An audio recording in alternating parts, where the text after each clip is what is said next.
ശുദ്ധീകരണ സ്ഥലത്തിലെ ആത്മാക്കൾക്ക് വേണ്ടിയുള്ള വണക്കമാസ പ്രാർത്ഥന. സർവ നന്മ സ്വരൂപീകരിക്കുന്ന സർവേശ്വര കർത്താവെ, ഇന്നേ ദിവസം മരണം പ്രാപിച്ചവരുടെ ആത്മാക്കളെ പ്രതി അങ്ങേ കൃപ ഞങ്ങൾ യാചിക്കുന്നു. ഈ ആത്മാക്കൾ ചെയ്ത കുറ്റങ്ങളെല്ലാം അങ്ങ് ക്ഷമിച്ചുകൊണ്ട് അവരെ നിത്യനരകത്തിൽ തള്ളാതെയും ശുദ്ധീകരണ സ്ഥലത്തിൽ നിർത്താതെയും അങ്ങേ പ്രതാപമുള്ള തിരുസന്നിധിയിലേക്ക് വിളിച്ചുകൊള്ളണമെന്ന് അങ്ങേ അനന്തമായ ദയാധിക്യത്തെക്കുറിച്ച് അങ്ങയോട് ഞങ്ങൾ പ്രാർത്ഥിക്കുന്നു. ആമേൻ. തുടർന്ന് മരിച്ച വിശ്വാസിയുടെ ആത്മാക്കൾ ദൈവാനുഗ്രഹത്താൽ മോക്ഷത്തിൽ പ്രവേശിക്കാനിടയാകട്ടെ.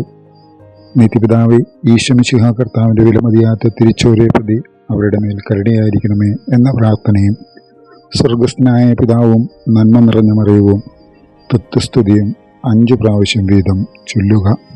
സുഹൃത ജപം. മറിയത്തിൻ്റെ മാധുര്യമുള്ള തിരുഹൃദയമേ, എൻ്റെ രക്ഷയായിരിക്കണമേ. സൽക്രിയ.